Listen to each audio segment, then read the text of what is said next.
Hello, welcome to Columbia Cool. We got a new segment here we're really excited about. We're going to call this Ricky's Leftover Kitchen.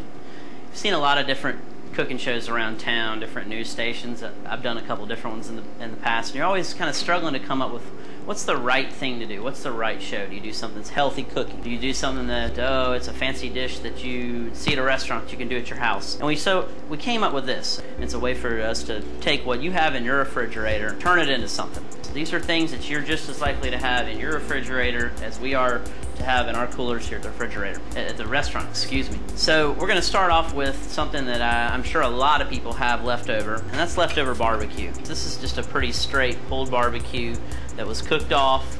You can see it has a little bit of sauce still kind of caked in around it there. Everybody does barbecue sandwich. They put some bread in the toaster, throw the barbecue on there, and that's great. But how about something different? How about something that you could do for dinner 2-3 nights later and people will really be impressed? So we're going to do a barbecue quesadilla.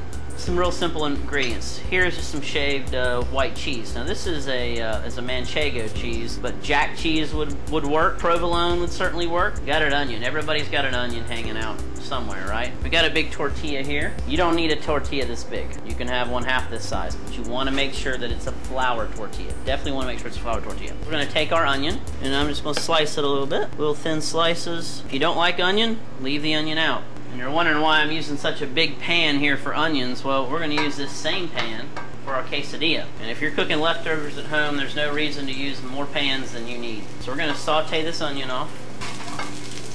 A little salt and pepper.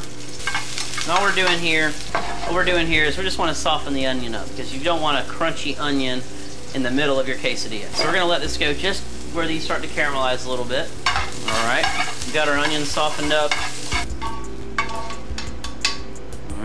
Now we're going to build our quesadilla. Barbecue. Spread it out. I'm going to go on one half of it, so we're going to fold it over. We're going to take our onions. If you didn't want to do onions, you could do some grilled peppers. You could leave all that out together if you wanted, and just do the cheese and the barbecue. All we do here is we're going to get it right up, not all the way on the lip because you don't want it to fall out when you put it in the pan. We have the pan and it's already got a little bit of oil on it. Don't get it too hot because what that's going to do is it's going to turn this too dark too quick. Put this in there. Usually just to hold it down there just for a little second. Once you feel like it's browned pretty good on one side, flip it to the other side. You see how that's gotten that nice little crust on there like you expect from a quesadilla. Do that on the other side. Probably looking at about a minute on each side.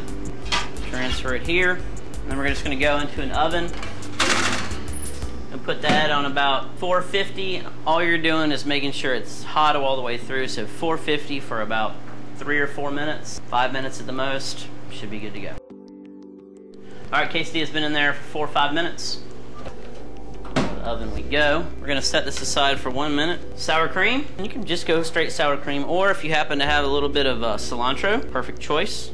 Chop it up, throw it in there. Sour cream, mix it up for a little cilantro sour cream. And you got a barbecue pork quesadilla with some cilantro sour cream. Made everything out of leftovers from the refrigerator. You might have had to stop and get some flour tortillas, but if you only have to pick up one thing to use up all these leftovers, you're doing pretty good. So that's our first segment for Ricky's Leftover Kitchen, and we'll see you again next week. Thanks a lot.